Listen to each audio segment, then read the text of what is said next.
Welcome to Slayerfest 98. I'm your host, Ian Carlos Crawford, and joining me today for the finale of Falcon and Winter Soldier, I have entertainment journalist and comic book writer. Oh my God, Stephanie Williams.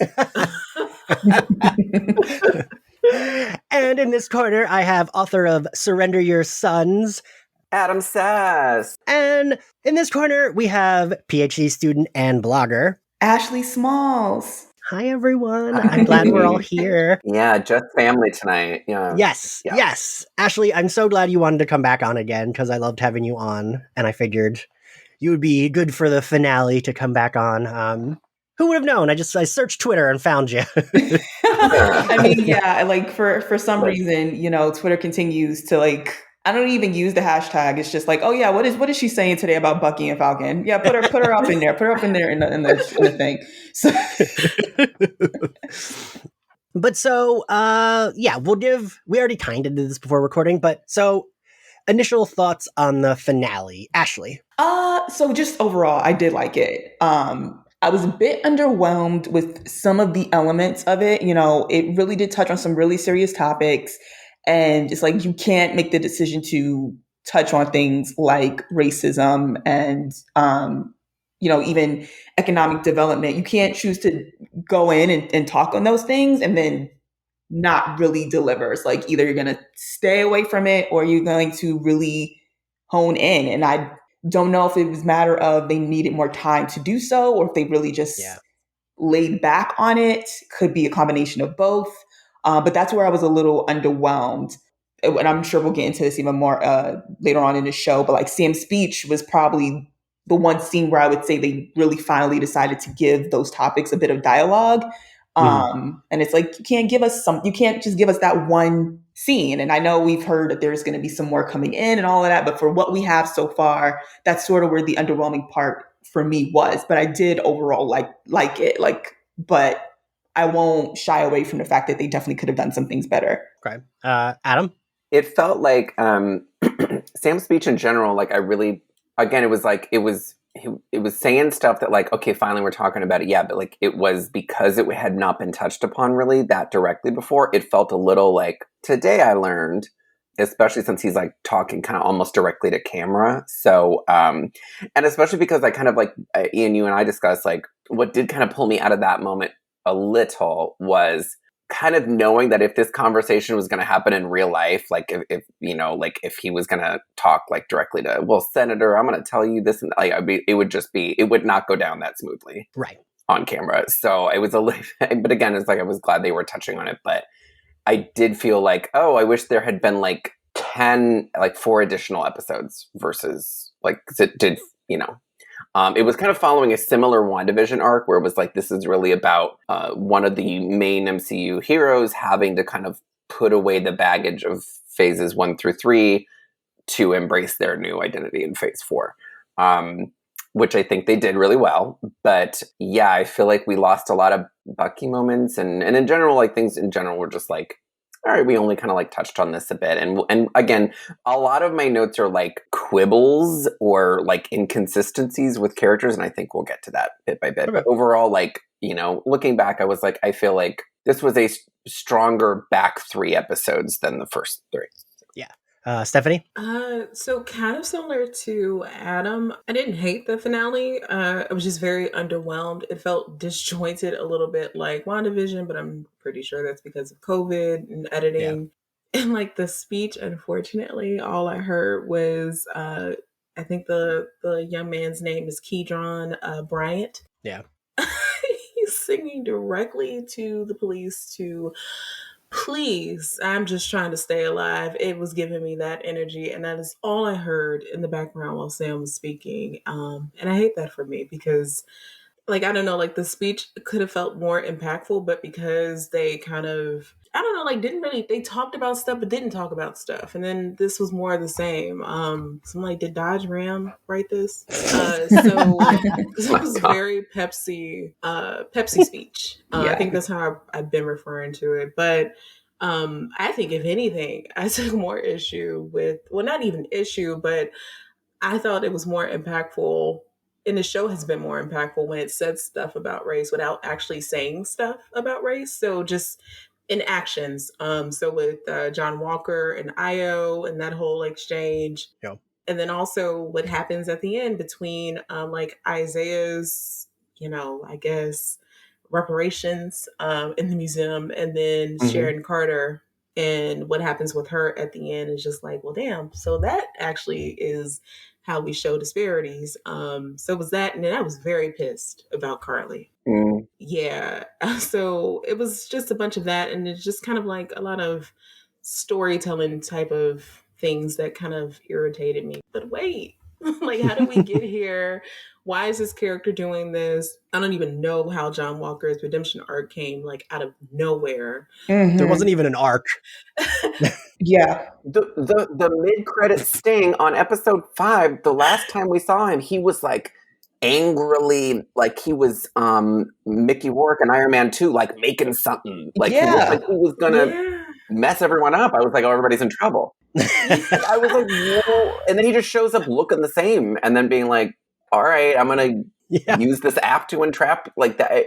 There was no moment of like, all right, well, I guess we gotta work till you did beat this guy to death in public, but okay. Right. No, for real. Because like even when, they catch the Flag Smashers and Bucky and John Walker come out of nowhere because they, hacked the app or whatever like that to find them. And Bucky's just all chummy with him, and then like they make a little joke afterwards because he used a Lincoln quote, and it's like, is this the same Bucky who was side-eyeing him literally since the first time they met? Is this the same one? Like, how do you, okay, I get it. Their main focus is on the Flag Smashers. I mean, still a little weird, but right, I'm gonna give you that. But like, I'm not gonna be joking around with you. Oh, you used the Lincoln quote. Ha, that's not funny when it comes from me. Like, sir. Correct. From the beginning through the show, he was like doing the De Niro, like, I'm watching you kind of like when everybody else was like, all right, I'll give you a little bit of a shot. Like he knew he had this guy's number the whole time. He should be anyway. Yeah, I will say that like, I mean, there wasn't even an arc, right? Stephanie, No, I mean, you said like, and I was being kind saying that because I'm just going to call it an arc because I feel like that's what they thought it was. So yeah. It's weird. Like, I wonder, like, what weird Hollywood rule, because Kevin Feige keeps calling these like 6 hours. Like WandaVision was 6 hours, this was 6 hours. So just how they chose to break it up. But like, it did feel like we were missing an episode in the middle there where like something happened with him, because we just went right from you were disgraced and everything, and he's angrily making this new thing, and he was recruited by this dark organization, and then like Elaine Bennis. Cool, yeah, Elaine Bennett. Oh my god, we're gonna get to that with her, with the Hoop Earrings Incorporated. Yeah, like it was. She's looking great. I love. Yeah, it's like it felt like it was like, oh, is she trying to get him to like redo his image slowly or something like that? It felt like she's like our brand is crisis person who kind of came in, and I felt like if they had maybe drawn a little bit more of a direct line there between like oh, she's kind of in charge of him now. I don't know. But so I will say I did text both Stephanie and Adam on Friday to be like, buckle up, it's going to be a lot of Ian cried at this scene. While I could see the flaws of this, I did, like, even the corny shit, I would still end up being like, yeah. Like, I get it. Well, Ian, you're a puppet for this. I mean, I'm just kidding. I am. But when they push the button, you cry, yeah. The thing overall that bothered me the most, because I think, I mean, Stephanie and Adam, we talked about this. WandaVision also had a messy finale that wasn't quite what we wanted. This did too, but I felt like the show just was like consistently messy and didn't quite know what it wanted to say. Like it would like kind of say something, and like, it felt like with Carly, they were actually trying to say something, but then they weren't. Then they were just like, have her murder people so that way she's more of a villain. Yes, like, very much so. Yeah. Right? Yeah. And not that it really matters, but the reveal that she was a teenager, too, like, I'm like, wow, you really did not help the case for me to like vilify this character and not feel anything that she actually doesn't get any chance at any type of redemption, because if anything, she was more not even necessarily deserving of it than John Walker, but like, do an interesting thing with this character. She's way more compelling, and stick her in the Young Avengers, figure it out. Yeah. So I guess I would be more disappointed by the finale if I had felt more for the whole entire series, but I was just so middle of the road with it that this finale was just kind of like, okay, well, y'all wrapped it up. That was a finale. Yeah, I feel like Marvel doesn't know super what to do with morally gray villain characters who are not like tricksters, who are not like Zemo or Loki, or like who have a little, kind of joie de vivre a bit. Like this is somebody who's just very grim and has like the weight of the world on her shoulders. And so I feel like they're like, well, let's just like, we don't really want to know where she'll go from here. So let's like really escalate her into this mad dog killer. And then like, we'll just have to This get rid of her. is why Ant-Man 2 and how they handle Ghost was so well done. Yeah. Yes. Yeah. This was the thing. Oh yeah. You know what? That's a really good point, because I know a lot of people do crap on the Ant-Man movies, and like I get it, but I don't think they're bad. I think they're like very fun standalones. Oh, I had a great time on those movies. I love both of them. Yeah. And I thought Ghost was like, she was better done with like out having to be someone who's like winking at the camera and having fun. She was like fucking depressed, right?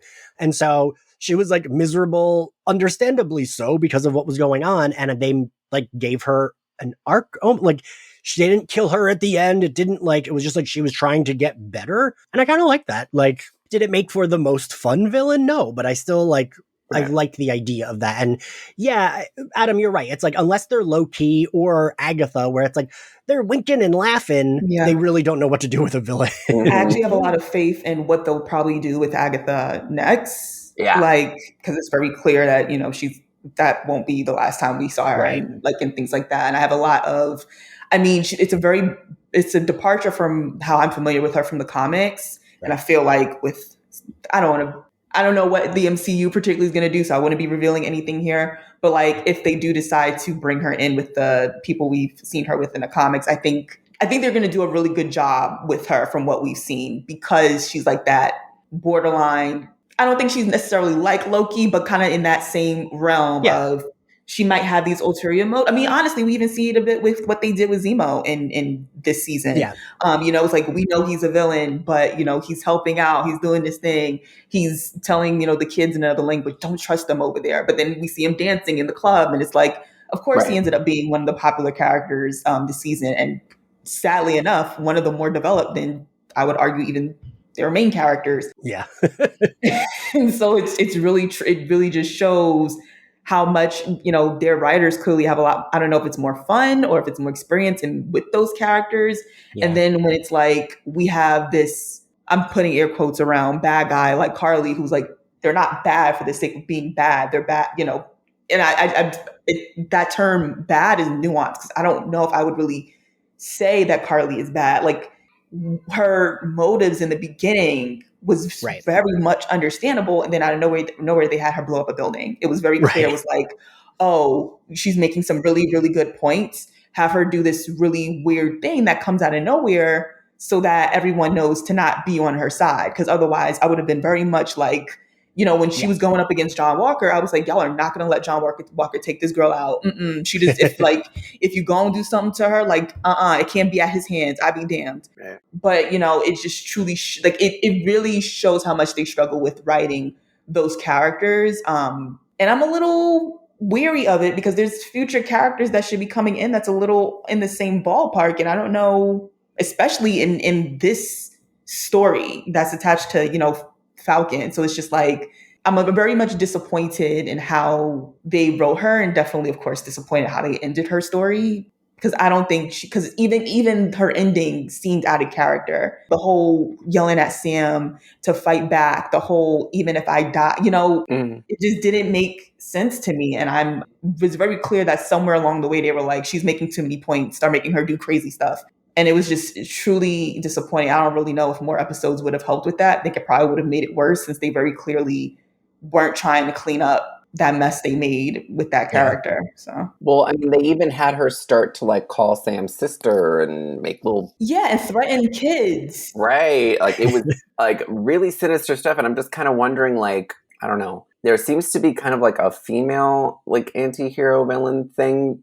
Who, like, if they're not played by a seasoned character actress, it's like, you can't have them joke. We can't have them have a personality beyond their like really out of control agenda that's really kind of like goes all over the place. Like even with Ghost, like there was not a lot of, you know, again, like they wrap that up in a nice way, but like they're not bringing the same energy to them that they would to even like, I mean, even like a character who like, I know they reference like Killmonger a lot with, you know, in reference to Carly, sort of like the sort of like, you know, like talking points good, but like, you know, way of going about doing it, not good. They let Killmonger have like a ton of jokes and personality and exchanges and stuff there. But like with Carly, I felt like it was like, we gotta be no fun. It's the Medusa treatment. Ooh, what's that? Like just treating these complicated, and I put quotes around villain for female characters where it's either one way or another, like they're just not given the complexities that they deserve because what they're dealing with is complex, but the way that they are like shown to handle it is very one-sided and just not fair. Because like whenever Medusa pops up, it's just like, oh, this evil woman, but it's like, oh, but like, do you know how she got there? And that just kind of sucks because you know, Carly is somebody who is again like this young teenager who is essentially lost in the shuffle of the system, like a bunch of other people who were displaced when everyone came back. So like, why not explore that? Like there's some parallels there to just the foster care system in America. Like there's so many different avenues that they could have taken with her that involve a little bit more imagination, allowed them to speak on more topics too. It just really sucks because very similar to Killmonger, like Adam brought up, like she had points. Did she do some things that were terrible? Yes, but also no different than really John Walker and his war crimes and Battlestar and all of that. So, you know, a teenager blowing a building up, terrible, but adults make terrible decisions as well. And I don't know, like there was just I think it really more so speaks to possibly the writer's room and just the overall handling of female characters that writers probably need to interrogate. I think a lot of male writers get like petrified to write female characters. They're like, I'm gonna mess this up. I'm gonna say something wrong. Like, so I'll just do nothing instead. Yeah. Just kind of like, well, then don't do it.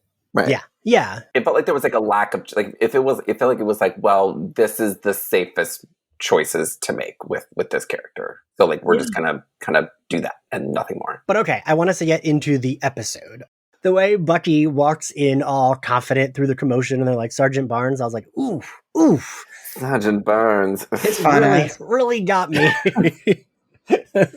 Okay, because I brought this up during Rotten Tomatoes.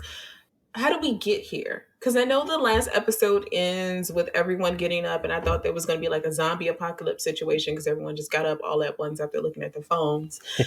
And then we just show up, and it's just kind of like everyone spawned like a Call of Duty or whatever, and like we're just all at this location, and everyone's fighting. I mean, yes, I will say, I immediately, like, my third note in here is, I don't remember why they're fighting this. Like, I don't really remember.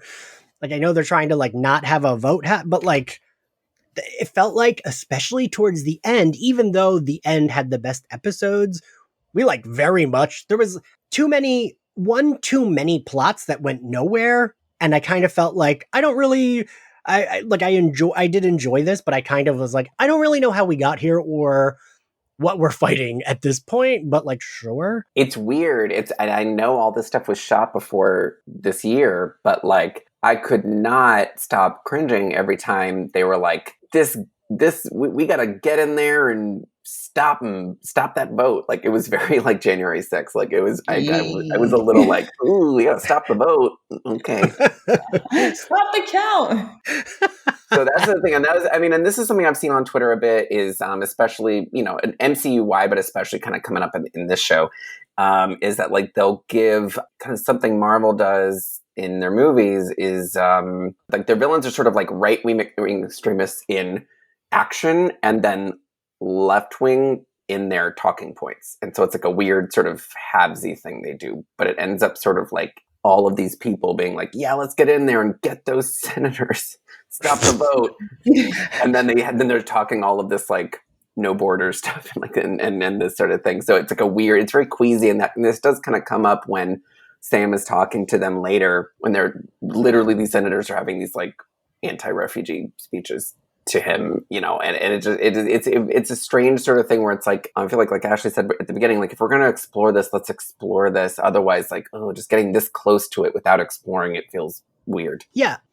Yeah, no, but I agree, because it was like they like kind of the Flag Smashers, they like shut down the technology, or basically the building, and infiltrated it, and like we were able to see a bit of that towards, I think, the episode 5 going into episode 6, and so I guess that gave the alert to, okay, every team hone in on the building. Mm-hmm. But then we see that the Flag Smashers have infiltrated a bit. I really wish we could have seen that development. I don't want to say they didn't seem organized. They did seem organized in their efforts where they were, but not on a government level, that they have people masquerading as, or maybe I shouldn't even say masquerading, because it could very well be that there are trained police officers and SWAT team people who just agree with their message, who are now also on their side. But we didn't get to see any of that. We didn't get to see any of, we have different, that basically there's levels to this. We didn't really get to see that. Yeah. And, definitely let me know if you disagree, but it almost seemed like this was only street level. And it's very clear that was beyond that. And that's not unrealistic. I believe that, but it's like, that was not shown until the last episode. So it was just very... Well, it feels like a missed opportunity. No, I agree. Like, it feels like a missed opportunity, because something that I feel like this type of story that Marvel did way better was in the first season of Daredevil with Kingpin, where it was like, oh my God, this guy has people everywhere. Like, and you really felt that, like, every single, in that first season is a masterpiece. Everything after that, I'm like, I disavow. But like, I feel like it was one of those things where Kingpin had so many people planted. It really felt like, oh my God, they're everywhere. And there could have been a lot more fun of like you said, like, oh yeah, like, oh, they keep thinking they have things locked down, but oh no, now there's a few guys over here who we thought were fighting for it that are now helping. Everything felt like we have to hit this beat sheet, and we're just going to race through it and really not luxuriate in really anything. Yeah, it's funny that you brought up Kingpin, because I think Jessica Jones and Daredevil with Kingpin and God, what the hell is David Tennant's name? Oh, the Purple Man. Yeah, I know he's like not called that in the show. Kilgrave, right. I think those were very well done, scary villains. Mm-hmm. Like neither of them were that jokey, but they were like scary, right? And I think while I know people like to shit on the Netflix shows, because they definitely like lost the plot after season 1 of most of those shows. Those villains were so good that the shows could never recover. For real. Even Luke Cage, to be fair, you hire Mahershala Ali, you just hold on to him. You never let him go. But the same for Luke Cage for me as well, is that like season 1 was so phenomenal with him as Cottonmouth, and then it's just these strong starts, but it just like, you really got more of a sense of, this is a boss in charge. There is a real threat here. And there is a coordinated sort of effort. It did feel closer to like the real thing we all went through in January, with just like, these are people who got really hot-headed and they just stormed it. And then maybe there was a few people who opened some doors a little bit. And so it definitely had a thing that was like, it felt chaotic, but maybe not so big. So a thing I wanted to talk about, Sam's costume, his Captain America outfit. I don't know. I literally, my notes say, I can't tell if I love this or hate this, but I guess I'll get there by the end. And I'm still, by the end, I still wasn't, it was clearly 1-for-1, the comic book costume. I was impressed by that, but I was thinking about Steve Rogers' first Captain America outfit and how it felt a little too puffy, and this one felt a little too puffy as well. I liked it, even though it kind of felt odd. It reminded me weirdly of Michael Keaton's first Batman costume, where it's very neck heavy, where like he couldn't move. Like I was like, oh, he probably can't move his neck. Like where it was like in the contract in the second Batman that he was like, I have to be able to move my neck. I couldn't even move in that first one. But yeah, it definitely it widened him a bit. Yeah. It was like Wakanda, like like Bucky asked for the favor, and Io like went back home and was like, yeah, so Bucky asked if we could make a costume for his little friend or whatever, and Shuri was like, okay, and she was like, let me see the schematics. All right, so let me give this all of the energy that America gives. And it's like this really gaudiness to it. And I know it looks like the costume from the comics or whatever, but I've always kind of felt that way about it. But knowing that Wakanda threw this together for him, it was really like, here you go. And don't ask.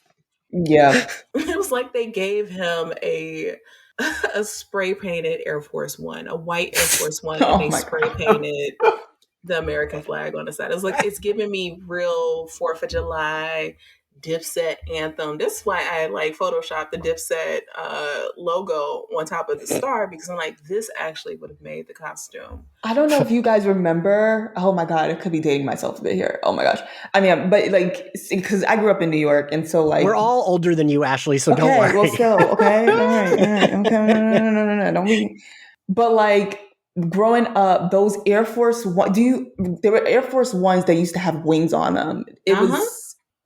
I did not join this trend. I had my Air Forces, but I tapped out when people were doing this. But like that, it was very, very much like those sneakers with the wings that people were wearing early 2000s. I think definitely for me, the helmet was a no. I shouldn't even say helmet, but like just his headgear was a no. I love the wings, of course, but I definitely wish. I don't know, there's a part of me that's like, yeah, they're sticking to the comics. Like there's that sort of feeling when they really do just really take something out of the comics that makes you happy. But then like 5 seconds later, you're like, oh, maybe they could have made some artistic integrity decisions of like, this is different because we're in a movie and it doesn't maybe translate all that well. Because it did make him look, like I want to say bigger, but like it's not that in itself is the problem. But yeah, someone said puffier. Yeah, like that was it. Like his chest area didn't look more brooding. It just looked like he might deflate if you like. Yes. If Patrick kicked him too hard. It was George Michael in Arrested Development wearing that fake muscle suit. We've been watching Anthony Mackie in like 700 of these movies, and so we know how slender like he is. Yes. And we know his like neck is very slender and everything's slender. Like, and just to put him in this big dude suit, I don't know. I watched Mortal Kombat over Zoom last night with my straight best friend, and which, if any of you like want like a smooth brain, fun, fucking violent as hell action movie, go watch it. Yes, I did. I watched it. Me too. Oh my God, I want that. Yeah. It's not good, but it's great. Exactly. I told my friends, I was like, I loved it, and people, they were like, oh, it was a good movie. I was like, no, I didn't say that. I said I loved it.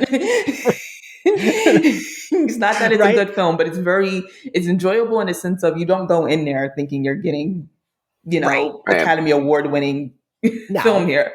It's a fun film. But so we were watching that, and then we talked about the finale, and he actually said something which I didn't think about. He said what you said, Stephanie, how it was like, he was like, the costume just looked tacky in person. Like, I get that it's the comic thing, but he was like, it looked like it should have had like 5 NASCAR stickers on the back because it looked so tacky. And ever since he said that, I was like, oh, that's kind of accurate. That's what I've been thinking of.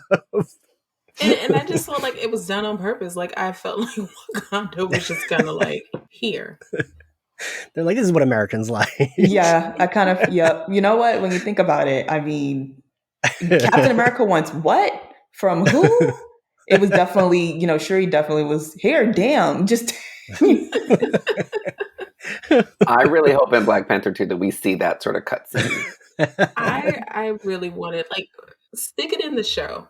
They do the Wakanda series. Like, just give me a cold opening of Shuri being very pissed about having to like cobble together something real cute and real quick because like the turnaround time on this was fast. Yeah, it was like within a week. Is it even a week? Is it like 5 or 4 business days? Right. I mean, they had to deliver that. Half of that time was just the travel. Right. Yeah. Like, it can't be fast to go from Wakanda to DC and then back, like, 2 more times. Yeah, if this was like a Drag Race sewing challenge, it would have been like, oh, and one more thing. You need to do a third look before, then you have 3 hours. Like, it would have kind of been one of those, like, real, like, pulled together, but impressive for the time. Right, yeah. Good job with your 2-hour costume. Right. So Sam fights Batroc. He realizes it's a diversion. I did notice, I don't know if you guys noticed, when they're fighting in that room where the lights are all red, his like silly goggles, they were fogging up, which I was like, okay, at least I feel like I can relate to that, since like every fucking day at my stupid retail job, my glasses are fogging up. So we get one of the Flag Smashers, who's like in disguise as one of the people, whatever. She like hands Bucky a phone, and Bucky like is so easily distracted, even though he's not the talker, right? Mm-hmm. Like, Sam is the talker. Bucky's not going to talk to Carly about her feelings. Why is he doing this? Sharon does call him on it. She's like, you had one job. Sharon murders a man. Yeah. That scene caught me so off guard. So when she bumped into him, I was like, oh, cool. Like, she probably can't take him, but like, she's gonna be like, I thought it would be like, oh, an electrical bolt to knock him out. But like, no, she melts his skin off with whatever the fuck she put on him. Which just, I mean, we'll get there, but like, Well, let me just say, I would just want to bring up these little scenes where they really do just get out of character. Because the Bucky thing also reminded me of when they were in, why am I blanking on where they were? Madripoor? Thank you. Oh my God. Okay. Oh my gosh. I was like, they went 1,000 places, so I'm not sure. I know, right? I know, but like my nerd card is going to get revoked. What the hell? But yeah, they were, and when Sam's phone went off when they were in the meeting, that was it was just so very also weird to me, because I was just like, really? Y'all really haven't been, writing him to be the strongest. That was like the first 3 episodes that we were at that point. So, it was already, I wasn't a big fan of what was going on yet. But like, it was like, you haven't been writing him to be, his strongest self already. They're in a whole other country. Like, is time zone wise, like, should this even be able to happen? Right. Like, but just at bare minimum, you're telling me he didn't remember to turn off his phone? Like, does he even have an international plan? Like, like what's it was just very much like the script needed it to happen. So yeah, it happened, exactly. Right?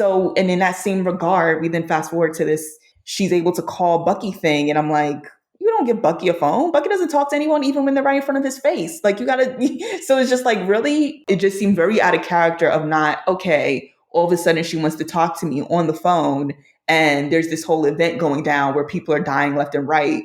Am I really going to divert my attention right now? Seems kind of like she has a bunch of stuff going on. If she's making a phone call, it might be because she wants me focused on her, not what she's doing. It just seemed very, very, weird, out of character, unrealistic, but like, we need the story to move forward, and this is how we're going to do it. It was in Sam's character to want to try to read, like, he was doing Sam's dialogue with her.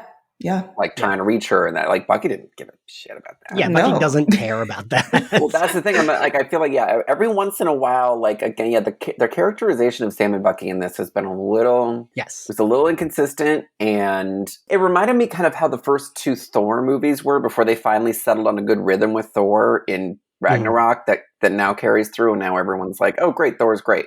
But, like, so shaky with the dialogue in movies 1 and 2. Like, so I feel like people seem to kind of like Bucky the best when he's this sort of sweet-headed boy a little bit who can be fooled and, manipulated into little certain things. Like, he's not quite as strategic. So again, I feel like, maybe that was going for that, and that's kind of more fun. That's like a more fun game, but like, they had not set that up at all. And that was more Sam's thing. Like, he had no relationship to Carly. Yeah, exactly. Like, I feel like Bucky and Carly barely had said much to each other. Like, he would just be there when Sam and Carly were talking. Mm-hmm. Like, she fooled him in episode 2 into thinking, like, like when she was hiding in the back of the truck, kind of like, so she has a history of like gooping him. But so then we get Carly's, like, she meets up with the other folks, and we get like the Carly that's like the one that we get here at the end real quick, where she's like, if we all die, that's fine. And they're all kind of like, what? What did you say? Yeah, no, it was very much, she was like, if we die, and they're like, wait a damn minute, when the hell did we discuss that Yeah. this was a we might die mission? I don't remember that coming up in the last meeting. This is also where we get into the whole where I say that they step out of character because they didn't build these characters, in my opinion, the way they may have. I don't know if I should say the way they intended or the way they thought they did, so that all of this makes sense. But it's almost like that whole, I don't know if they meant it to be comedic. I don't know if they meant it to be this is just how extreme she's become, and we're trying to do a compare and contrast to her and the other flag smashers. But like, it honestly, to me, was more so like, was even more evidence of just how out of character they were making her to be from the person we were introduced to in her cause in the beginning. Because while it was very clear, like, she was right in the sense of, there's so many people willing to carry out this mission because, like, her cause, like we've been saying, has had very great points. I can very easily see people hearing her speak and being like, yo, I'm in on this. I'm all for it.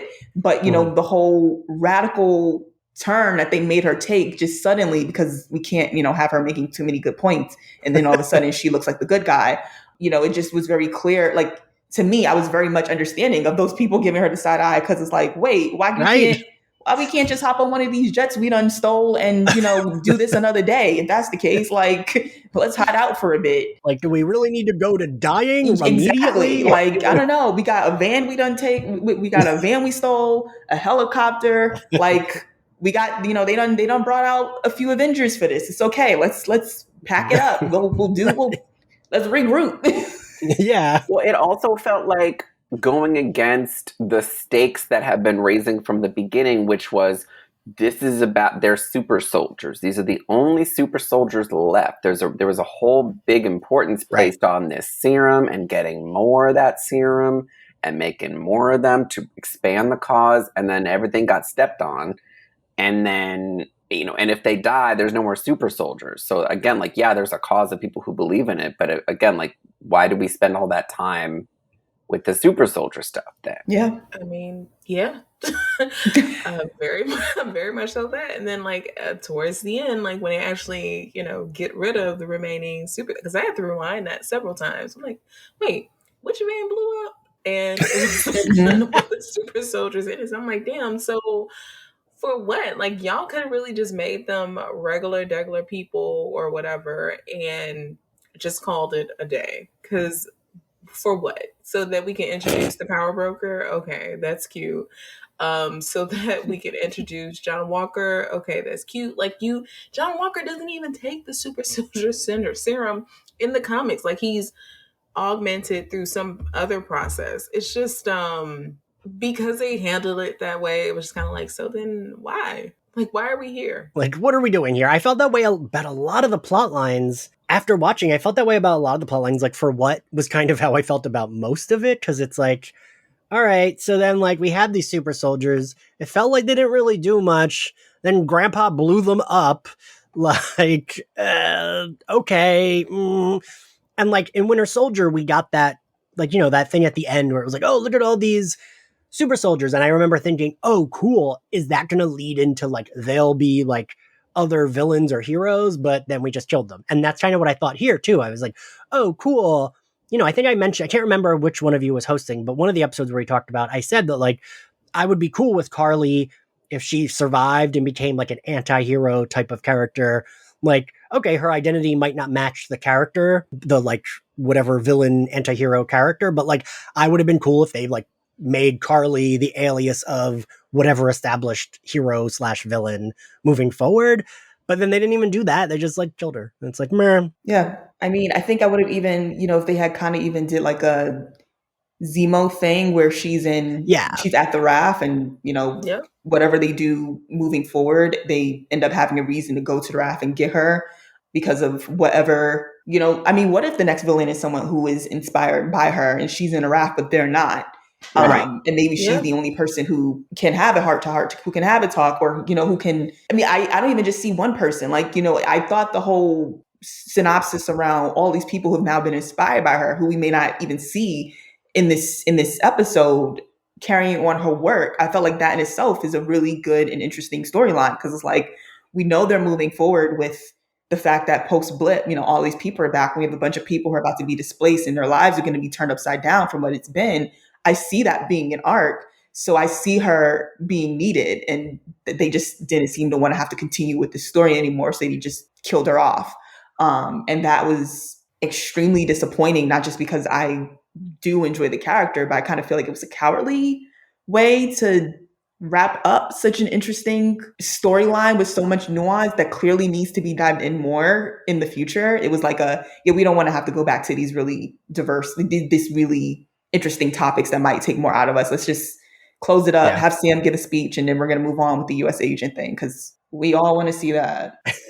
Yeah, something I like. I mean, like, thinking about the super soldiers thing. I mean, thinking about this as sort of the begin, because this was going to be the beginning, the total beginning of Phase 4. Like, this paired with what I was saying, kind of at the WandaVision finale, which is, I feel like, if anything else, the super soldier stuff brought up in this show might not have fit any sort of thematic plot line going on in this, but what it does do is continue to lay that groundwork for Fear of Mutants that WandaVision did, which was, WandaVision was, this lady with powers took over our whole town, ruined our lives.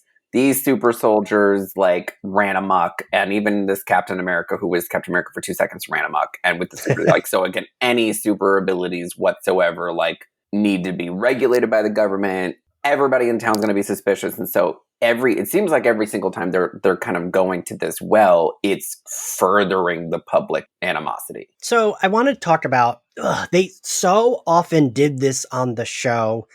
And I mean, I think Steph, you and I talked about it in the last episode, a previous episode, and I mean, by this point I was like, oh, of course they're doing this. Like, Carly is almost sympathetic about murdering Lamar. And I was like, okay, she's at least acknowledging, like, I'm sorry, because she did not try to kill him. We saw by her reaction. But then, like, her immediate, like, to have to make John Walker seem like he's in the right, they immediately then have her say, like, his life didn't matter to me. And it's like, oh, yikes. How out of character is that? This is someone who's literally fighting for people. Like, so just like, why would she ever say something like that? Like, she's not. And it made me upset, because I know from both the last, time I was on the show, and if you follow me, if you know me, I don't like John Walker. I really hate him. I hate him in the comics. I hate, so much love to Wyatt Russell. The hate I have will never be extended towards you. You're doing a great job, because I am continuing to hate this man. But like, it's very upsetting to see them try, not only try to give him a redemption arc, but even between the fact that they rushed it and then they ignored so many other elements of what he's done to give him one. And then, to have Carly say something like that, like her entire story is supposed to be about the fact that, like, she sees these people who are in these positions of power, and it's like, you're forgetting the little people. You're forgetting the people who don't have as many resources. You're forgetting the people who don't have as much money. But yet she's going to say his life didn't matter about a marginalized man who was already kind of being seen in the scenes behind his best friend. I don't really see her doing that. I'm not saying he would have been top 10 on her list of important people. I get that.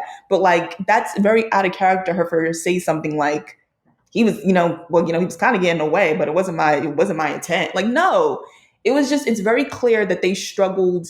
You know what? No, I'm really tired of saying that they struggled. They did not want her to be seen as a good person. That was really what it came down to. But it's not even just that she was making good points. She was right in the sense of smaller people. I shouldn't say smaller people, but people who don't have the same means are often overlooked.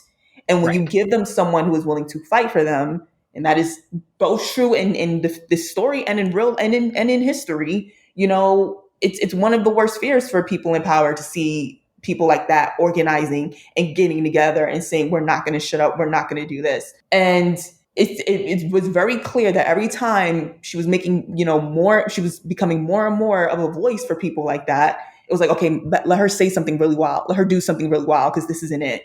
And that is just extremely upsetting. And we see it. It went from these sporadic moments, like bombing up the building, to these every 4 seconds of, like, she starts off with it wasn't my intent, and then say something wild like his life didn't really matter to me, not to my cause. It's like now you're kind of pushing people to want to side with John Walker here, at least in the extent of wanting to see him beat up Carly or whatever. And it's like, no, he's been wrong this entire time. Yeah. He still is. He done told Lamar's family that he killed the person who actually killed him. And we all know that was a lie. So it's like, we don't just ignore all of that because he popped up with his, his arts and craft ass shield and things like that. No, that's not what we do here.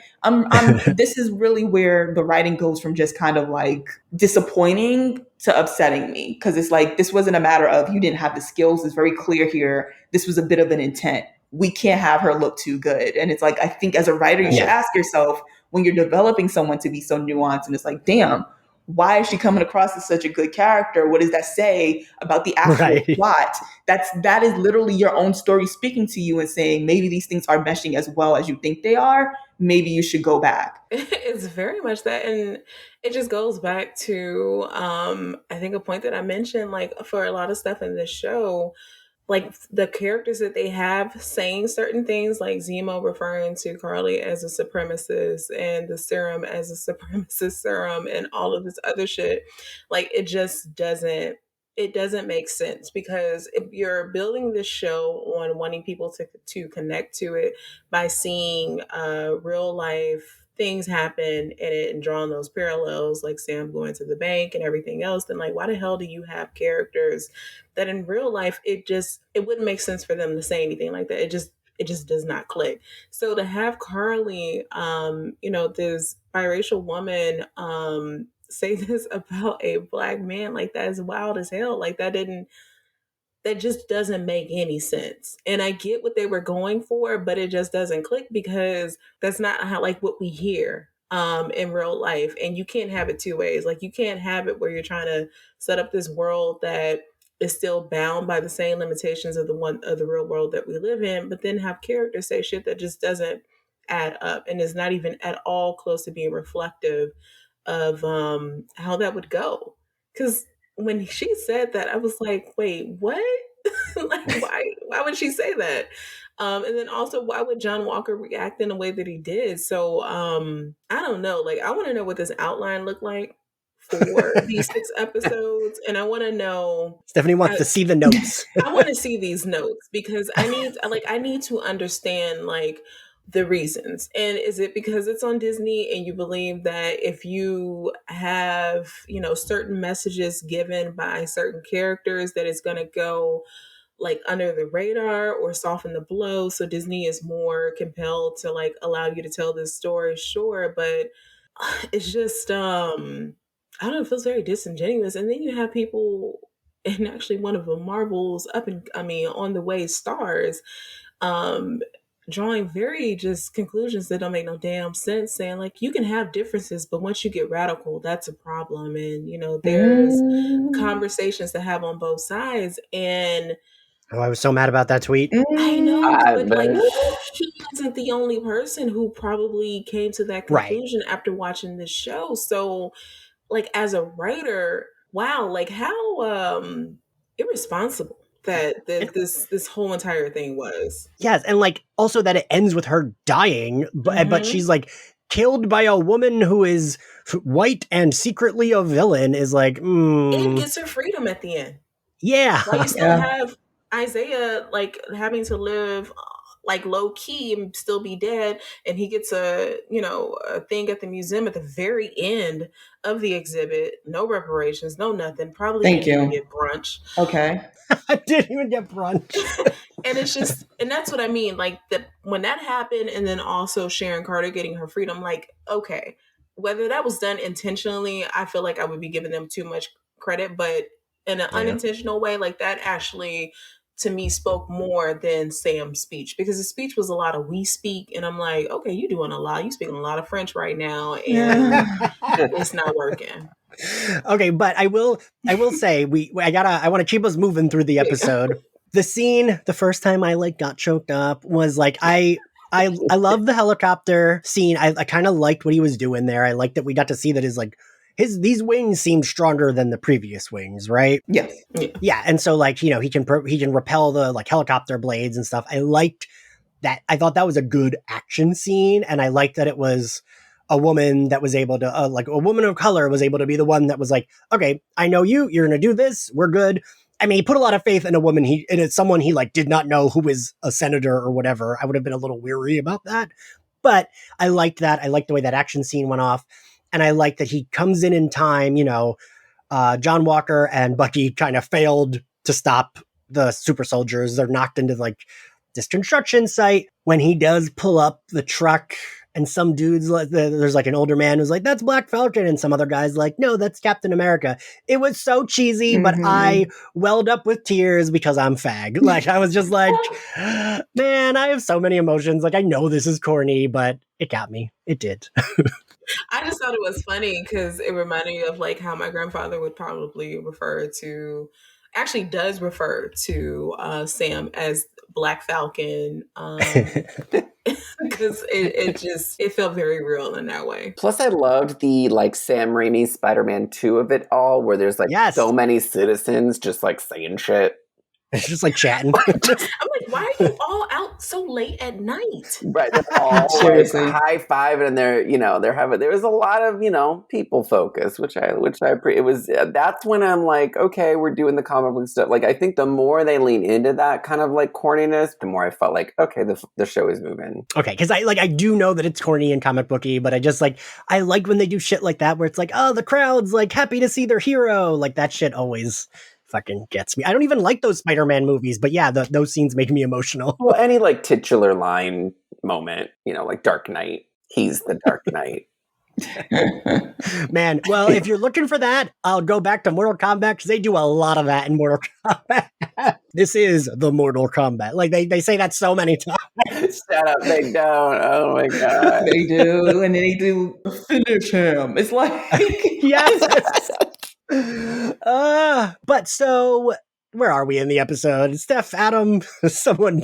Do we get to are we at the power broker scene? Yes, we are. Yeah. Well, before that, there was the whole team up with John Walker, which was just weird.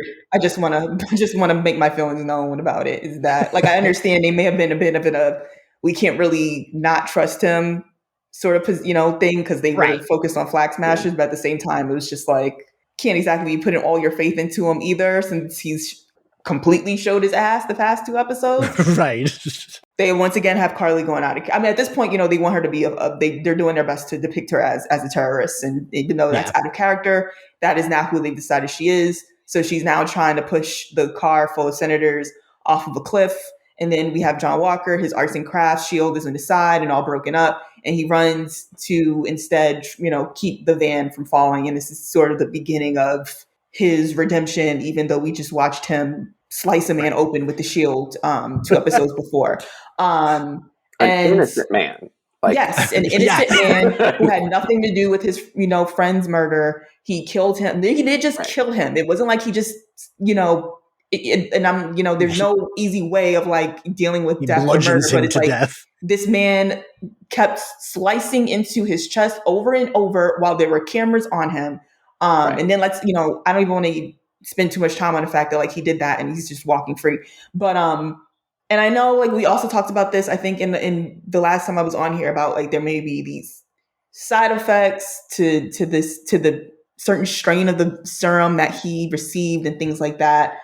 But regardless of it, it's this whole, I do think that scene is important. Not that it's important necessarily even to me, to the show or John Walker, but I just think once again, it just hones in on like the way in which they will stray away from how they write these characters so abruptly.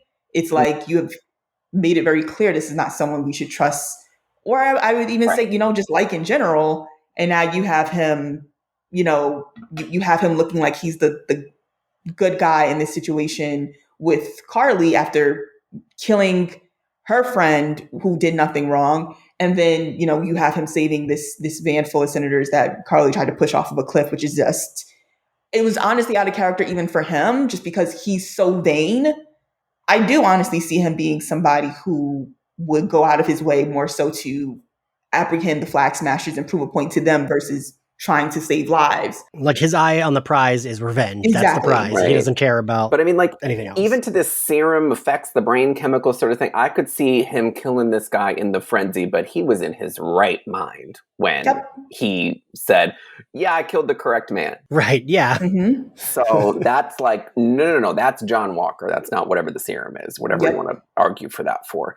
And even then I could see like, oh, he's saving the senators to sort of kind of save face a little bit. He would have an ulterior motive. He would have a sort of next level thing. I just would have shot a pickup scene of Bucky at least saying, listen, you're not Captain America. You're not my boyfriend, but I need your help right now, this minute, and you're going to help. And here's what we're doing. And just enlisting him and whatever. And then he goes along for whatever reason. But at least showing that Bucky is not a maniac. Yeah. Because Bucky knows what this guy did. So yeah, but okay, we get to the power broker scene. Sharon, Batroc, and Carly have like a face-off. You know, Stephanie, we talked about this in the previous episode, how it was a very weird reveal, and I think it was an accidental reveal when we get the like caption saying it's Batroc on the other line of the phone. Like, I feel like they didn't want us to know that's who that was until like this scene, but I don't know. So we get this face-off, and I don't know that Emily Van Camp is bringing villain energy is the thing that like was bothering me, because she still feels like the same character, just doing different things. She never felt like she was like super bitter or mad or this.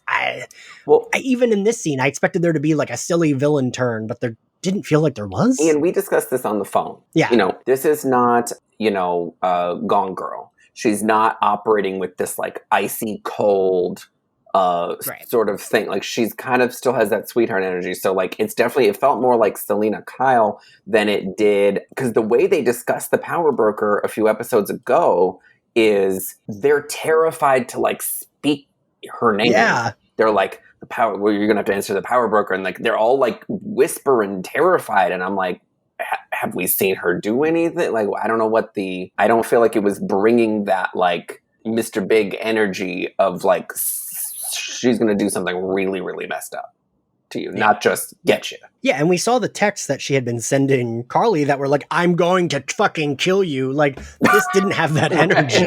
Because even when she was alone with him, with her, before he shows up, I don't know. Like, again, it's more foggy writing. And it kind of makes it, because again, I've been, catching up on the YouTubes that I have been, the Marvel related YouTubes where, they were livid that every one of their theories didn't plan out in the end of WandaVision. I saw so many wild theories for this, and none of them panned out, and I haven't seen them get angry about any of that. They were going to say Wolverine's showing up. They were saying these super soldiers they're mutants. We're introducing mutants. They didn't do any of that. And this reveal felt even more predictable and foggier than that one did. And without having like a real villainous, turn. Again, it was sort of more timid writing with this female villain. I don't know. Yeah. Funny enough and I'm doing my best to not compare, the two shows, because we had a regular person turned villain thing in WandaVision, technically, right? And it was something that many of us had already called in the beginning. But the thing with WandaVision was that there was so many mysteries going on that by like episode 2 or 3, I think many of us, even though we knew that we knew Agatha, we knew Agnes, we was like, but then it just felt like, is there someone else behind all of this? Like, okay, we know she probably isn't who she is, but is there someone behind her? But I just say that to say that when Catherine Hahn made that turn from Agnes to Agatha, it was pure like, oh, this is not the happy-go-lucky woman who's been showing up with cookies every episode. This is we are far removed from that. She went villain. Like, she is, and she does the same in Into the Spider-Verse, and she's going to give you a villain. She's going to give you a villain. I did not get villain vibes in this. It was crazy. I like literally the episode before, everyone was like, is Sharon the power broker? And I was like, no, there's no way. That's way too obvious, isn't it? And then it's like, but in that same vein, Agatha was definitely obvious, like whether you read the comics or you just like knew from, hey, she's always just popping up out of nowhere. Like, it was obvious, but that never stopped that turn from still being so devious and so menacing. And yet it didn't give what it was supposed to give this time. Yeah. It'd be one thing if, as the power broker, maybe she had some muscle who was, had the serum that we didn't know about or something like that, who like was truly under her wing and she was maybe trying to build her own army. And that's why she gave it to Carly. But it was just like, Carly, you have way more muscle than this person. What is it about her that makes her so menacing, as we've been told several episodes? Because I don't have no powers, and I'm sorry, I'm not scared of Sharon Carter. I know she can whip some ass, but in this, she's not giving me like, Agatha gives me like, I don't want to be anywhere near her. I'm not trying to, if I see Westview on the right, I'm making a left.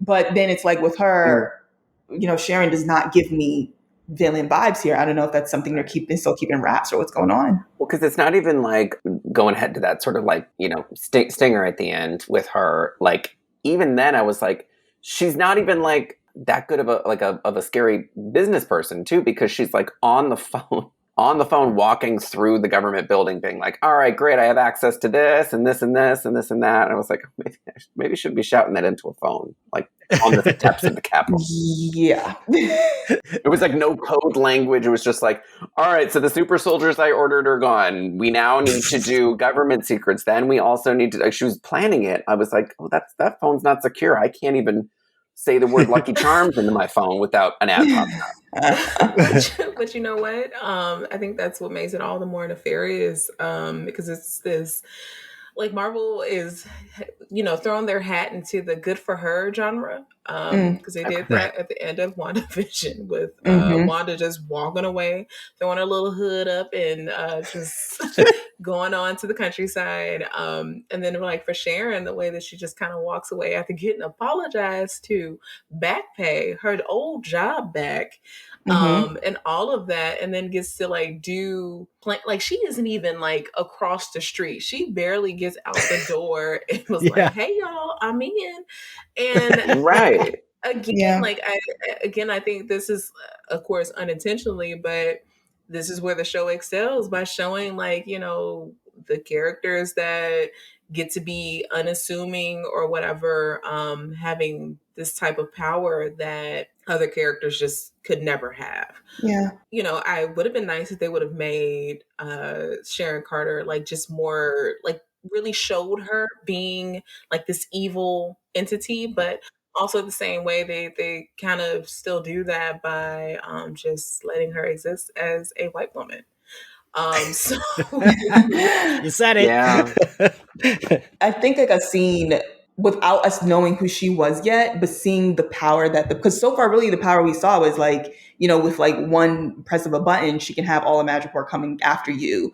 Which it's scary, but like, I would have loved to really see the power that the power broker, like the full extent of it, I guess, before then seeing who it is. I think then she wouldn't have had to, actually be menacing, because we would have this sense of power that she has attached now to, an actual face. I think that would have been great, but we really didn't get that. And then it was also a little confusing. I mean, I don't know if it was confusing for you guys, because like she had all these goons coming after Zemo and Sam and Bucky, but then she was taking them all out. Right. That's weird, right? Right. I think here's the other thing where like it just comes down to poor storytelling is they split the focus from, so you have sort of this one character power broker that you're not investing as much into, sort of WandaVision had the one villain, even though we all thought Mephisto was behind the corner. Like there was the one villain, and then our hero Wanda was, that. But like I feel like in this one you had power broker, but then you had Contessa Valentina, who is another sort of power everywhere villainess. She seemed like the power broker. Right. Up until we got that reveal. And so like I feel like the vibe we had with Contessa Valentina was the energy they wanted with the power broker. Like I feel like they should have at very least had Sharon Carter meet up with Contessa Valentina, or like she leaves the hearing and then she runs into JLD and says, all right, great. So plan B is out. We got to go do this, and show that she was part of this larger organization. And I said this to you on the phone, Adam. I think they should have held off on that reveal of Sharon Carter till that last final beat. I think it should have been Yeah. she gets her redemption, she gets her job back, blah blah blah blah blah, and we're like, okay, cool, she's back in, she's gonna be part of the gang, and then we get the reveal of her on the phone being like, ha ha ha, I'm the power broker, fuck all of you. Right. I think that would have been a way better reveal than like just kind of like farting it out, like, oh, she's on the phone with Batroc, up that now she shot Carly, because also then there would have been a little bit more mystery of like she shoots Carly, but maybe you think she was trying, but like there's no mystery. Because she's not shooting her to save Sam. She's shooting her because like doesn't want to get like revealed. Yeah. It would have been savvier writing. It would have definitely been the Gone Girl thing of like, wow, this is someone who is really not telling the truth to anyone, and she's really white woman tearsing her way through this very cleanly. And yeah, that would have been a great ending. That would have been a real gotcha. So they finish. Sam comes in. Captain America's holding Carly's body. We get that very like I like that, like I saw everyone else talking about it and I was like, oh, of course I made the Dare reference. I was like, oh, this is very Angels in America, and then everyone else is like, that's not really probably what they were going for, but in my brain that's what I immediately thought they were going for. No, I did think that. And by the way, real quick backtracking, I was like, I couldn't believe they did the TV thing or the movie thing of Sharon and Carly both get shot in the stomach and one dies right away and one is just like, I'll be fine. And the one who dies is a super soldier. Right. Yeah, the super soldier serum, as a kid, I never quite understood like the power levels it gave, because I always felt like, I mean, I started reading comics in the 90s, especially in the 90s, Captain America's powers were like all over the place. And I feel like in the movies, it's the same thing, because like if these folks are all super soldiers, one, I feel like some of them would have survived that explosion. And two, Carly definitely would have been okay being shot. Like she might have been hurt because she's younger. Sure, we can make that argument, but like, I don't feel like it would have killed her, right? No. That's why, like, when Sam is like, yeah, now we have a dead teenager, it was like, wait, when did she die? Because when they put her on the gurney, they don't throw a sheet over her or any of that. I'm like, oh, okay, she's going to be okay. They'll rehab her or whatever. And then during his speech, he's like, yeah, now she's dead. I'm like, but wait, how? No, what happened? Yeah, they kept painting this picture of like Carly really just wanting to die, like because she was just like, all right, well, even if we die, and I was like, well, no one mentioned that, and like she gets shot once, and she's like, oh my god, like she wanted out. But so I want to talk about that speech. I understand that it's corny again, and I don't love that they did the thing where it's like all of the people he's actually speaking to are like people of color, and it's like, okay, they can't be white. I get it. You're just like non-white woman, this like anti-refugee speech. Like it was like not a great look, but I did tear up. When they show Isaiah Bradley, I was like, but I'm curious what all of you thought. Stephanie, what do you think? I feel like a bad person because I did not necessarily find it touching. It was just very bare minimum. And I get that, I mean, just focusing story wise and what's going on in the show. I know Sam, Isaiah told Sam not to get involved and everything else, but I don't know, like if anything, it broke my heart because this is the best that this man will get in this universe for the sacrifices that he made. He gets, immortalized in this museum, and like that's just it. And there's no way that even comes close to being any type of fair a reparation or anything for what he had to endure, and it still endures. So if anything, it really more so just broke my heart because in just dealing with in this universe, that's the best that he was gonna get. So it just sucked. Unfortunately, I don't know. This is why I wish the story would have, like the whole series itself would have been more so of a focus on Sam uncovering the Isaiah Bradley conspiracy, and then, throw in some Flag Smashers, John Walkers, but like that being the main plot.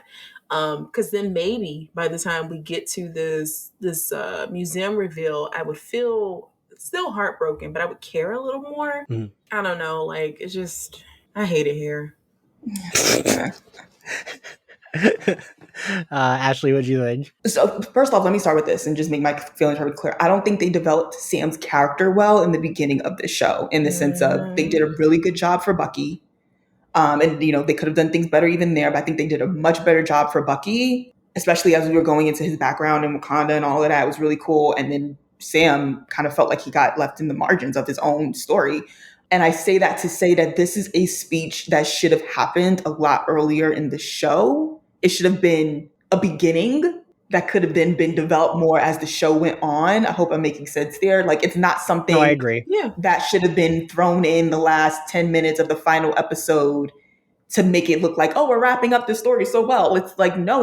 You're literally just starting to get to a problem that we were introduced to earlier in the show, and you just had them leave the house and never even really talk about it again. And so he needed some guidance. So he went back to Isaiah. You know, he finally gets his root. I mean, I think when they first became familiar with the Flag Smashers, I think they should have had the Falcon use his power even before he officially took on the Captain America, and maybe John Walker was being seen as Captain America. If he had used that power to like go to the senators, go to the people in power and sit, and you know, they would have of course brushed him off. But I think that would have been trying to get their attention before they've been held at gunpoint. It was a very much too little too late, because even though the speech was I did find the speech heartwarming, but it came to be lackluster because it came in at the last minute. It should have been the beginning of something that should have been developed a lot further. And then even with the Isaiah Bradley story, it's like, that is something you gave us that in the last 5 minutes of the damn show. And it's like, that was something that should have been dealt with. I don't realistically see a Black superhero who is usually surrounded by, you know, these white superheroes, and who literally just dealt with a situation where even though he's been putting his life on the line, you know, he goes in for a loan and the bank is like, oh, no. Like, thank you for all you do. Love the wings, but no. Stark don't give you a little check. You know, it's like, after dealing with all of that, I don't see him then seeing how someone before him was treated so much worse and then just walking away until later on. Like, you know, like that's just crazy to me. And it's like, that's not something that should have been introduced episode 2, I think, or maybe 3. And then we come back to it in the end. Like, that's definitely, I think when we were listening to Isaiah's story, we were told that the nurse who helped him had signed off on his papers that he passed away. That's the only way that he's been able to live his life, is by being seen as someone who is dead. We never got to go back to, well, you know, now people get to know his story because he gets a corner in the museum. That's really for Steve. But like, did anyone change that paperwork? You know, like Steph was saying about reparations, like, you know, that he should be taken care of for the rest of his life, for the risk that he took. Yes. Is that something that has been touched on? His grandson should be taken care of. Like, for what we know so far I'm sticking within the MCU about his grandson.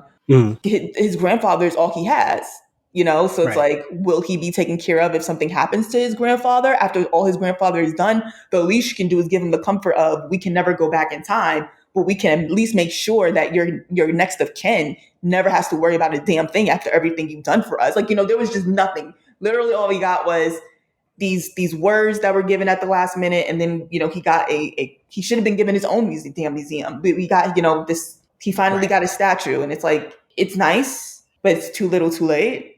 And it's not nearly enough compared to what I think they should have given us. But it's very clear they wanted to put a bow on the racism storyline and act like, you know, to me, like, you know, everything was great, and solved. It's not. Yeah. If they were trying to do this as like intentionally nasty storytelling, then it would be genius. But yeah, it seems dubious that because like they did follow this with giving Agent 13 like the most ever, you know, and even I think even they left John Walker with a lot. Like he seems fine, like right? They were just like, yeah, well, we have to do this and this and that. But like, yeah, I mean, I don't know what to, you know, it was nice, but what's the statue going to do for his family? So we get they kind of like, he gives a speech, then we have like 15 minutes of kind of wrap up, right?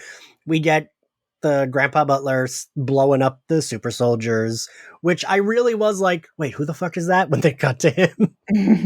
I had like no idea who he was, but then they, you know, quickly cut to Zemo being happy. And then we get Contessa with John Walker and his wife, and Julia Louis-Dreyfus is she's enjoyable to watch.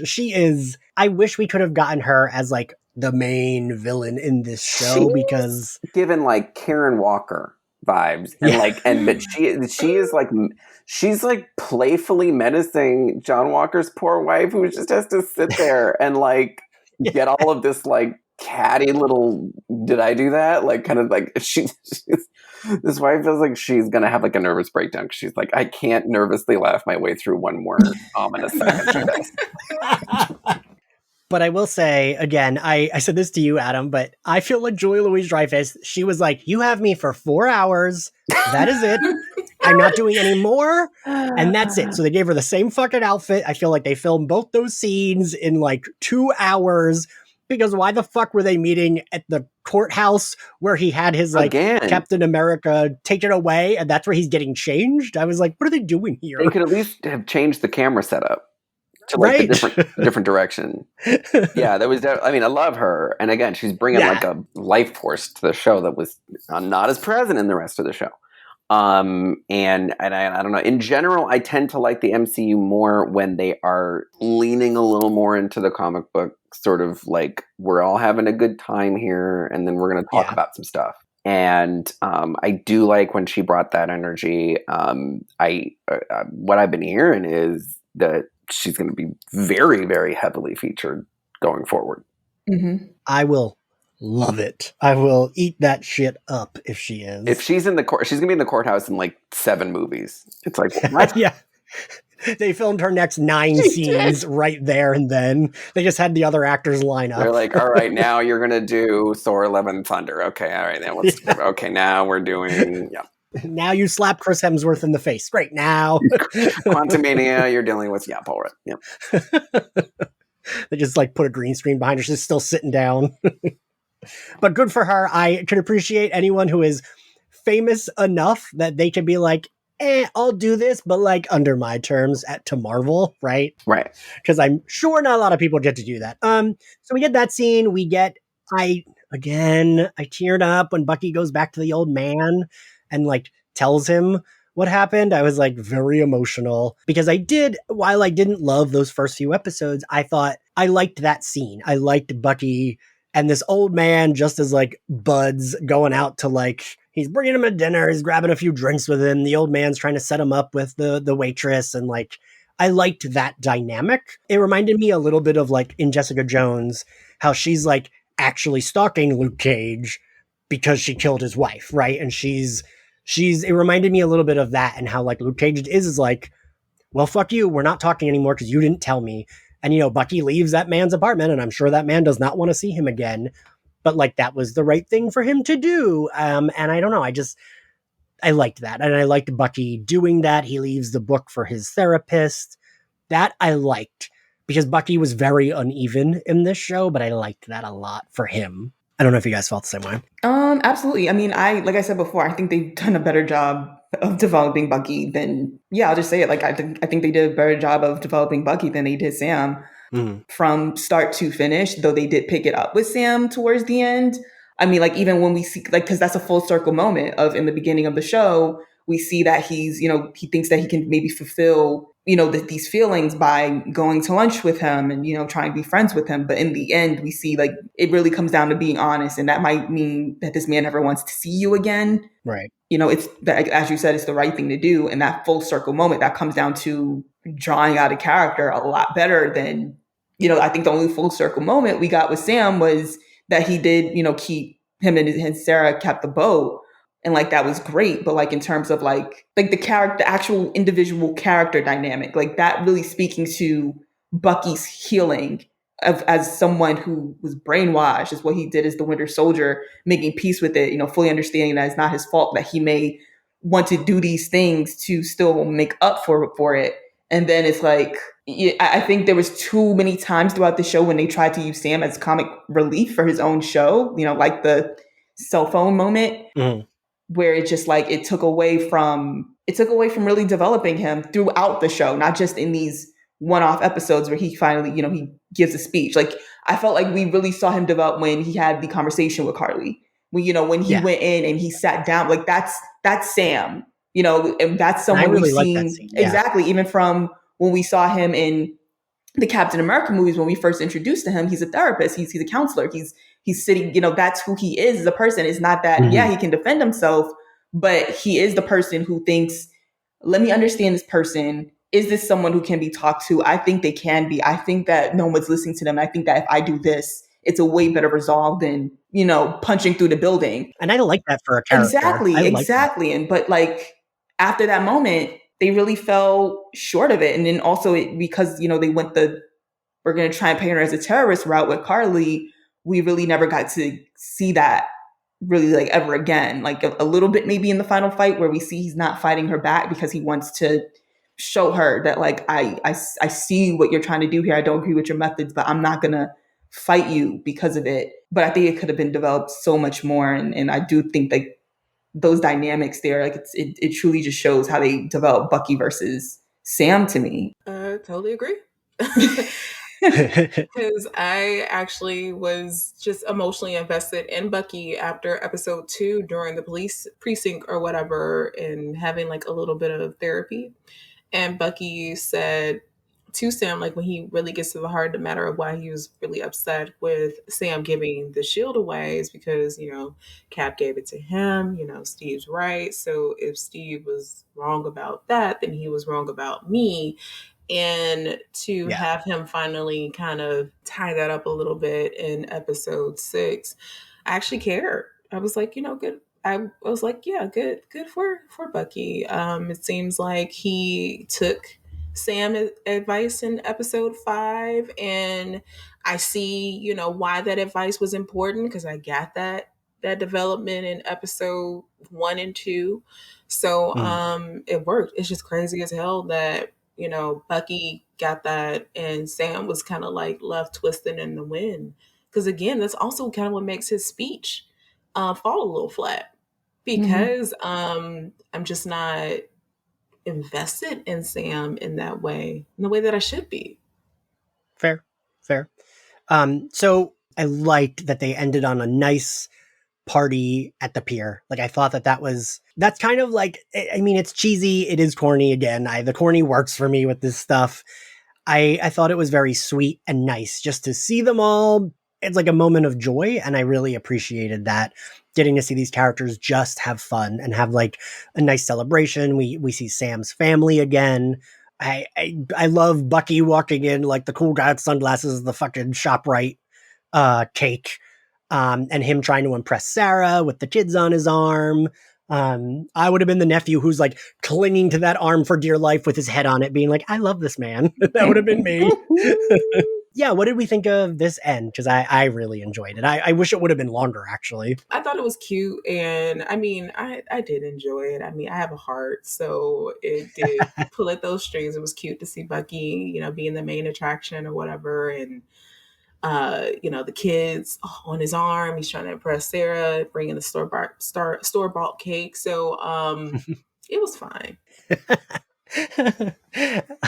Ashley? No, definitely. I very much related to Buck. And I'll probably make this a meme later on because that's what I do. But like, that's very much me walking into a party with something I picked up on the way. Like everyone was in charge of something, and I was like, my friends know to put me in charge of the utensils because like I'm not cooking. So if I can't pick it up at Walmart, I don't know what we're gonna do. But I definitely, it was a good, it was a good wrap up. It was a good ending, the heartwarming ending that I think most buddy cop sort of shows usually end on, unless they're going to do a cliffhanger. And they did still give us a few, cliffhangers with some things that they're clearly going to try to dive into in future works. But I think, definitely in terms of Bucky, it made me happy because, in the beginning of the show, we know that he wasn't talking to anyone. When a therapist goes to look at his phone, the only person who has texted him is Sam, and he's not answering him back.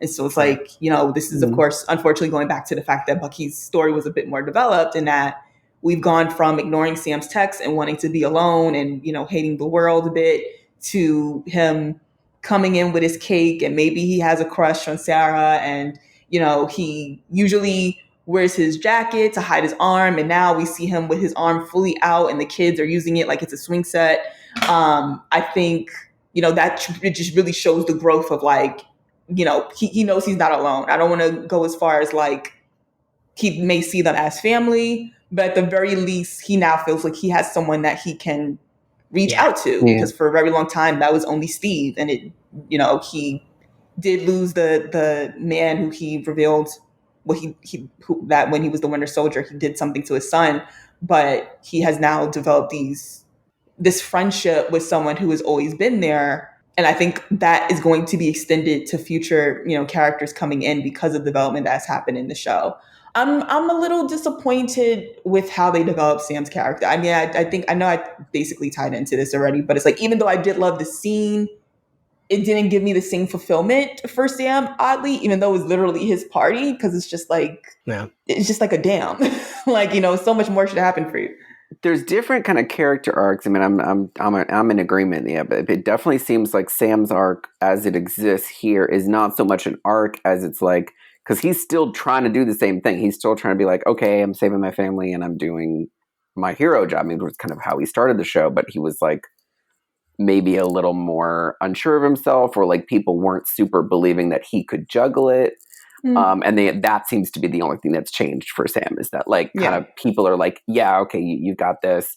And he's a little more like, okay, I don't need all these other people to kind of believe I can kind of juggle family and hero stuff like this. And I can do that. But yeah, I agree. Like kind of Sam, like I wish that there had been more of like any sort of arc at all. It just definitely seemed like he had more of a persistent arc, which is just like he's fighting to kind of be more of who he was at the beginning of this. Fair, I mean, fair. I give that, I don't want to say it's like, oh, everyone's accepting of a Black Captain America, because I don't necessarily think that's really true. But I do, in terms of seeing Sam as Captain America, I guess I'll give them that. I mean, granted, this is his community, so they've already been, his number one fans more than anyone from the jump. But just, if anything, we now see a group of people who, the reception towards John Walker when he became, Captain America, versus the reception of Sam, which seemed more community oriented. That, I will give them. And I guess that's just something that, as I yell into the void, I hope as they continue to move forward, that is something that they do a much bigger and better job at. But it's a good start. It's a very, very good start. It's just What do we think about, so this has been announced post the show, what do we think about this Captain America 4 movie that this same team is going to be tackling again? Like, what do we kind of want to see with that? I mean, I want them to make, I mean, I agree with you, Ashley. I want them to make Sam more dynamic. I don't know. I don't feel like they've made, like, even Bucky wasn't that charismatic, but he got a little bit more depth than it felt like Sam did. And I kind of hope they can at least bring that energy of like depth and charisma to Sam's Captain America movies. Agree. So yeah, I am kind of wondering what like the larger scope of, since it is the same creative team, I wonder if we are going to kind of get in a little more into the weeds of like, what does outside of Sam's loved ones think of him being Captain America? Like, because again, it's going to be, check the Rotten Tomato score on that. But like, yeah, it's like I wonder, like, because we did get with John Walker, we got that big, football stadium, CNN, smiley high five and sign my autograph thing. Yeah, I'm interested to see where that goes, because obviously if it's the same team, that's clumsily as maybe they went through it, this one, that definitely seems to be something they're not going to drop with the film, but we'll see. Maybe run into Contessa a little bit. Yeah, I think that's really where my mind is. I'm curious on who the villain would be here, or if they go with the multiple ones. Would it be Contessa? Would it be the power broker? Like, we know U.S. agent would end up popping up here, and so is it going to be? I'm curious about it. I'll say that much, but I do wish they had they had done more with Sam's dynamic, to be fair, it would be interesting to see, after it ending, what it looked like, so many people being, his biggest fan, if, maybe his perception isn't as warm as he thinks it is when Captain America 4 starts. And is, do they tackle those issues? What happens when people know that U.S. agent exists, and response to that? I don't know, because it really could go either way. They've given us some good material in the show, but they've also dropped the ball. So I don't know completely how to feel about it. I'm very excited for Captain America 4. I want Sam Wilson to have his own movie. Yeah. I think that really speaks to how the show ended, and that we don't really feel too certain. Like, WandaVision ended and we were like, oh, it's about to be some shit and this Doctor Strange too. And I don't really, it's like, I want the movie. I really don't know what we're getting here. I want to see our little baby be the new Falcon, which I was hoping to get to see at the end of this episode. Yes, same. I really thought he was going to come out of nowhere, and we just didn't see him the entire episode. And he was just like, face resting on his two fists, watching the little show with a smile on. And I was like, oh, he just loves this so much. And can he just put the wings on or something? But all right, so we're at the end. I want us to favorite scene from the finale. Stephanie. Ooh. Oh, you know what? I do know what my favorite scene is. And we didn't talk about it, but John Walker getting jumped. It reminded me of the scene from I forgot the name of the Doom. I think it's the Doom one. I don't know. But anyway, like when Green Lantern tries to punch Darkseid and gets smacked into the wall, and then like the parademons beat the shit out of him, and like it was very much that. I loved it. I rewinded because it was just funny as hell, and I loved it. I want to see him. If we're gonna go the funny route with him, I want it to be every time he gets into a fight, it's his ass. Yeah. Adam, what was your favorite scene? I would say probably like I enjoyed a lot of the. I did enjoy Sam coordinating with the senator who was a pilot of the helicopter. I feel like that was a really like good marriage of like clever writing and like action execution, where those scenes seemed to vibe. That was like one of the few scenes where I wasn't like picking it apart with my mind, that I was like flowing with the show. Ashley, what was your favorite scene? That is exactly my favorite scene as well. Oh my God.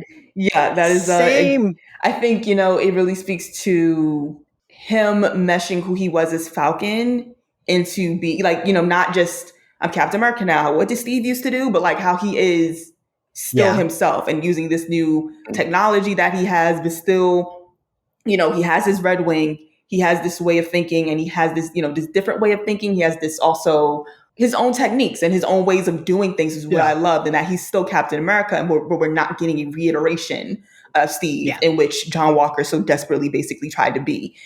This is he is his own person, even though he is taking the mantle. And I love that. Of course, I loved that we had a woman of color in the helicopter who had these skills, and you wouldn't know that. And she was ready to go. She didn't say a word. She heard him over the speaker. I even loved, he was very much not going to go so hard on the pilot. And then the pilot decided to get a little gully, as we would say in Brooklyn. And, Captain America goes, oh, you are going to deserve this ass whooping. And, as he's counting down, he completely throws this man into the depths of the damn ocean. Yeah. And, the woman's ready to take over and takes over immediately. I think that scene was really beautiful. It was a good coordination. That was a really great way of showing the depth of Sam Wilson as Captain America without having to do the most, have to make it obvious, have to say a whole speech. I think we've seen who he is outside of the suit, but seeing how he applies that when he is in it has been great. And that was, I don't want to say the only scene, but definitely the best, in my opinion, of him doing that. It was like he efficiently, like bloodlessly took care of the situation. Because, like, again, they say later, they're like, hey, we're going to get this dude out of the ocean for you. And he's like, haha, great. Right. Like, so, like, he efficiently kind of just took care of business, and it didn't need to like drop a building on someone and make all this wreckage for people. Like, he just didn't cost the city any money, didn't wreck anybody's home in the mid. We don't need to do a whole movie about this family that got crushed because of his cool thing he did. Like, he just took care of it. Yeah, that was my favorite scene too. I thought it was like a very well done action scene because, like you said, Ashley, all the moving parts and they all worked. It didn't feel like we were imitating Captain America. I feel like this is Sam Wilson as Captain America, I don't think Steve would have had the forethought to think about all of that. I mean, he also wouldn't have had a fancy technology Red Wing that's not. Yeah, it speaks to his skills specifically. I loved it. Yeah. So now we're running a little behind. So quickly, we're going to grade. What grade do you give it, Ashley? I'm going to give it a solid B. Okay. Adam? B, yeah, and since we're doing like a retrospective of the show, it's a B. It's a B show. Okay. Stephanie? Give it a B. I also give it a B. Now, what grade would you give the series as a whole? Ashley? Okay, I'm gonna have to give the series as a whole a B- just for the first couple episodes. It really did a great job towards the end, but can't count that. I discount that. Stephanie? C+. Adam? I'm gonna stick with my B because I do think like they inartfully brought up a lot of stuff, but I feel like a lot of this, like, you know, they brought up a lot of like good thought provoking stuff about the blip that I didn't think about and that. So I feel like they set up a lot of interesting stuff that I think will, maybe when we get to the end of phase 4, we will look back on this really fondly, being like, oh wow, they set up a lot of really interesting thought-provoking stuff that we now base a lot of other properties off of. Fair. I would love that, actually. C+ is the grade I give the series overall, which I think doesn't actually equate to the grades I gave all the episodes, but I think it was a C+ series. Yeah, thank you all for joining me. Thank you all for listening. This is our Falcon and Winter Soldier coverage. If you like the podcast, you can find us on Apple Podcasts, Spotify, YouTube, and other corners of the internet. You can find us on all social media platforms at SlayerFestX98. You can help support the podcast by subscribing to our Patreon, where you get a bunch of bonus episodes per month. You get access to our monthly Zoom call and our private Facebook group and more. And if you want to follow me, I am at Ian X Carlos on social. Ashley, where can everyone find you? Ashley K. Smalls on Twitter and Instagram, and you can also visit brooklynblur.com. And Stephanie, where can everyone find you? Find me at Steph_I_Will on both Twitter and Instagram. You can also go to whysteph.com to check out some of the stuff I'm doing. And Adam? You can find me, Adam Sass, on Twitter at the Adam Sass, or on Instagram at It's Adam Sass. You can also buy my YA debut novel, Surrender Your Sons, wherever you buy your books. All right, and we'll see you all next time. Bye, everyone. Bye. Bye.